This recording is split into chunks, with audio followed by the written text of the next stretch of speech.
دوستو آج ہم آپ کو جنرل پرویز مشرف کے چند ایسے حقائق سے آگاہ کرنے جا رہے ہیں جن کے بارے میں پہلے آپ نے کبھی نہیں سنا ہوگا۔ جنرل پرویز مشرف جنرل ضیاء الحق کے بعد سب سے زیادہ عرصہ چیف آف سٹاف کے عہدے پر قائم رہے اور بغیر مارشل لاء کے 8 سال تک فوجی حکومت قائم رکھی۔ وہ پہلے فوجی ہیں جنہوں نے برملا اپنی کتاب میں پاکستانیوں کو امریکہ کے ہاتھوں بیچ کر ڈالر کمانے کا اعتراف بھی کیا ہے۔ جنرل مشرف نے اپنی آمریت کا آغاز 7 نکاتی ایجنڈے سے کیا۔ ان میں سے ایک کرپشن کا خاتمہ تھا۔ انہوں نے کرپشن ختم کرنے کے بجائے چن چن کر لوگوں کو اپنی حکومت میں شامل کر لیا۔ دوستو جنرل پرویز مشرف وہ پہلے آمر ہیں جنہوں نے ملک میں 2 بار ایمرجنسی لگائی اور 2 بار آئین توڑا۔ وہ پہلے حکمران ہیں جنہوں نے ججوں سے 2 بار پی سی او کے تحت حلف لیا۔ انہوں نے 17ویں ترمیم کی جادوگری سے پارلیمانی نظام کو صدارتی نظام میں بدل دیا۔ ان کی آمریت تلے اسمبلیوں نے پہلی بار اپنی مدت پوری تو کی مگر اس دوران 3 وزیر اعظم بدلے گئے۔ انہوں نے پہلی دفعہ چیف جسٹس سپریم کورٹ کو 2 بار معزول کیا۔ پرویز مشرف نے سال 2007 میں ایسے شخص کو اٹارنی جنرل مقرر کیا جو بطور جج ہائی کورٹ ایک سکینڈل کے بعد برطرف ہوا اور پھر ان کا مقدمہ سپریم کورٹ میں بری طرح ہارا جس میں چیف جسٹس سپریم کورٹ کو بحال کر دیا گیا۔ انہوں نے دہشت گردی اور انتہا پسندی کو ختم کرنے کا نعرہ لگا کر 8 سال تک حکومت کی مگر وہ پھر بھی دہشت گردی جیسی بیماری کو ختم نہ کر سکے۔ ان کی حکومت نے پاکستان کی تاریخ میں پہلی دفعہ کسی مسجد پر فوجی حملہ کیا اس طرح جیسے دشمن کے خلاف جنگ لڑ رہے ہوں۔ بقول تجزیہ نگار عائشہ صدیقہ، جنرل مشرف نے فوج کے ادارے کو پاکستانیوں کے درمیان بٹھا دیا اور اس کو سیاسی، سماجی اور معاشی مفادات سے وابستہ کر دیا۔ بقول ایئر مارشل ریٹائرڈ نور خان، ان سے زیادہ غیر معروف لیڈر قوم نے نہیں دیکھا۔ ان کے دور میں فوج جتنی بدنام ہوئی پہلے کبھی نہیں ہوئی۔ دوستو جنرل مشرف نے پاکستان کی تاریخ میں پہلی بار وردی اتارنے کے وعدے کی 2 بار وعدہ خلافی کی۔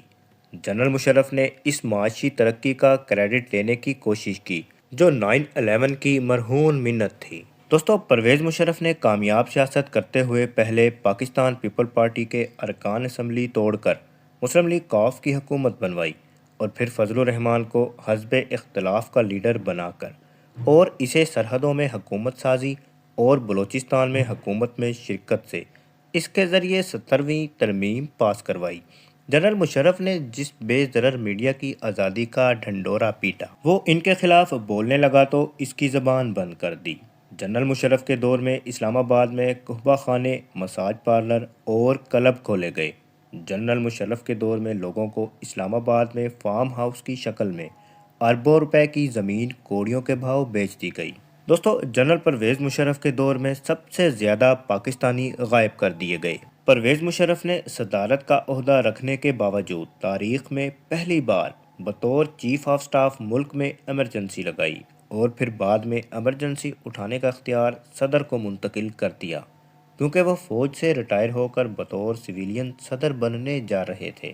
پرویز مشرف بے نظیر اور نواز شریف کو کرپٹ کہہ کر پاکستان واپس نہ آنے کی رٹ لگاتے رہے لیکن آخر میں انہیں واپس آنے کی اجازت دے کر اپنے ایک اور عہد کو توڑا۔ جنرل مشرف کشکول توڑنے کا جھوٹ تواتر سے بولتے رہے کیونکہ ان کے دور میں پاکستان پر قرضوں کا بوجھ بڑھتا ہی جا رہا تھا۔ پرویز مشرف پاکستان کے وہ پہلے سربراہ ہیں جنہوں نے غیر ملکیوں کے کہنے پر پاکستان کے نصاب تعلیم کو مکمل بدل کر رکھ دیا۔ ان کے دور میں پاکستان میں بہت سارے پرائیویٹ کالجز اور یونیورسٹیاں کھلیں مگر تعلیم کی رسائی عام آدمی تک نہ ہو سکی۔ ان کے دور کے وزیر تعلیم پاکستان کے پہلے وزیر تعلیم تھے جن کو قرآن پاک کے سپاروں کی تعداد کا علم تک نہ تھا، جو 30 کے بجائے 40 سپارے سمجھتے رہے۔ ان کی حکومت میں امیروں نے سٹاک مارکیٹ اور پراپرٹی کے کاروبار سے خوب منافع کمایا مگر دوسری طرف غریبوں کی تعداد میں اضافہ ہی ہوا، کمی نہیں ہوئی۔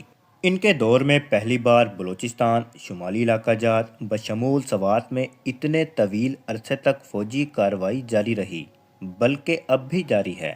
جنرل مشرف کے دور میں پہلی بار غیر ملکی افواج نے پاکستانی سرزمین پر بم برسا کر پاکستانیوں کو شہید کیا اور بعد میں سارا الزام انہوں نے اپنے سر لے لیا۔